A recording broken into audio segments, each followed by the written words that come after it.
Komunikasi merupakan hal yang tidak terpisahkan dari kehidupan manusia. Semenjak adanya kehidupan manusia di dunia, tentunya manusia sudah berkomunikasi. Komunikasi merupakan sebuah proses ketika seseorang atau beberapa orang, kelompok, dan masyarakat menciptakan dan menggabungkan informasi agar terhubung dengan lingkungan dan orang lain. Terdapat beberapa bentuk komunikasi, yaitu komunikasi intrapersonal, komunikasi interpersonal, komunikasi kelompok, komunikasi organisasi, dan juga komunikasi massa. Di dalam sosiologi komunikasi juga mempelajari hal tersebut. Sosiologi komunikasi didefinisikan oleh Suryono Sukanto sebagai subdisiplin sosiologi yang secara khusus mempelajari tentang interaksi sosial. Sosiologi berasal dari dua kata dasar, yakni sosius yang berasal dari bahasa Latin yang artinya teman atau sesama, dan juga logos yang berasal dari bahasa Yunani yang artinya ilmu. Berarti sosiologi adalah ilmu yang mempelajari tentang hidup bersama dan juga bermasyarakat. Karena sosiologi merupakan sebuah ilmu yang mempelajari tentang masyarakat, maka sosiologi juga mempelajari mengenai proses interaksi di dalam masyarakat. Masyarakat sendiri merupakan kelompok individu yang bersama-sama tinggal di suatu tempat dan juga saling berhubungan, karena dalam masyarakat terdiri atas kumpulan individu. Tentu saja di dalamnya terdapat proses interaksi, dan komunikasi merupakan salah satu bentuknya. Sosiologi komunikasi muncul untuk menjawab dan menganalisa masyarakat digital dan teknologi. Awal mulanya kajian komunikasi di sosiologi lahir dari tradisi pemikiran Karl Marx, di mana Karl Marx sendiri adalah pencetus sosiologi yang beraliran Jerman. Sementara itu, gagasan awal tentang Marx tidak pernah lepas dari pemikiran-pemikiran Hegel. Hegel memiliki pengaruh yang kuat terhadap Marx. Bahkan, Karl Marx sudah menjadi seorang idealis justru dari pemikiran-pemikiran radikal Hegel tentang idealisme.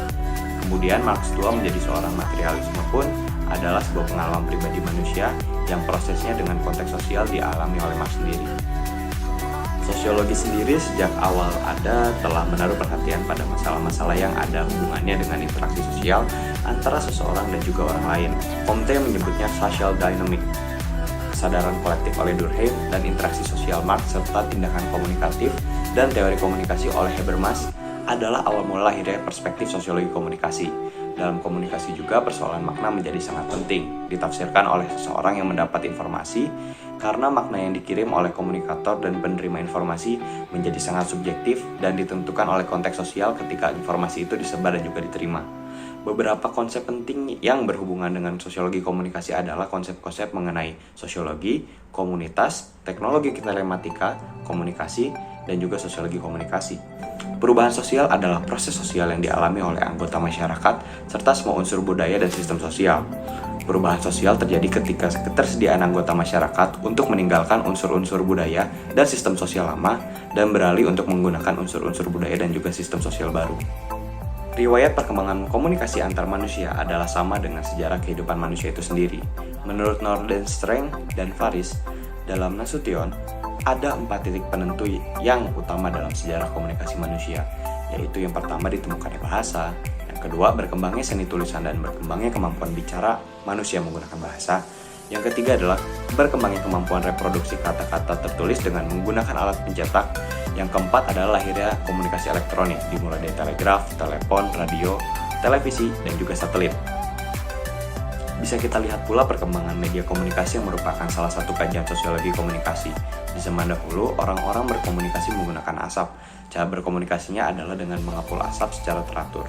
Kemudian orang-orang juga menggunakan lonceng dan juga kentongan untuk menyampaikan berita. Ada yang menggunakan merpati pos untuk berkirim pesan, dan ada juga yang menggunakan telegraf untuk mengirim kode. Kemudian, di zaman modern seperti sekarang, mulailah manusia menggunakan telepon kabel, kemudian menjadi telepon genggam, berkembang lagi menjadi surel, bahkan kini kita dapat bertatap virtual melalui media-media seperti video call dan juga conference video. Penggunaan bahasa dalam berkomunikasi juga makin variatif, seperti penggunaan kata-kata slang yang makin populer di kalangan anak muda di zaman sekarang ini.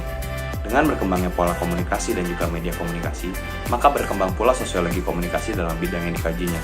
Kesimpulannya, manusia sedari dulu terus-menerus berkembang, baik media berkomunikasi dan juga cara berkomunikasinya. Para pemikir terdahulu telah memikirkan bagaimana komunikasi yang efektif dan juga bagaimana perubahan yang terjadi dalam proses komunikasi manusia. Komunikasi merupakan cara seseorang untuk berinteraksi untuk memenuhi kebutuhan hidupnya sehari-hari. Seiring berkembangnya zaman, maka media komunikasi dan juga penggunaan komunikasi akan selalu berkembang, dimulai dari ditemukannya bahasa, berkembangnya ketulisan, kemudian produksi massal berkat alat cetak, hingga komunikasi elektronik yang dipelopori oleh peluncuran satelit. Dan sosiologi komunikasilah yang mempelajari mengenai perkembangan-perkembangan tadi. Kemudian jika kita melihat perkembangan media dan cara berkomunikasi yang begitu pesat, hendaknya kita bersyukur dengan cara berkomunikasi dengan baik, sehingga orang lain dapat mengerti diri kita dan dapat menghargai kita. Sekian yang dapat saya sampaikan. Wassalamualaikum warahmatullahi wabarakatuh.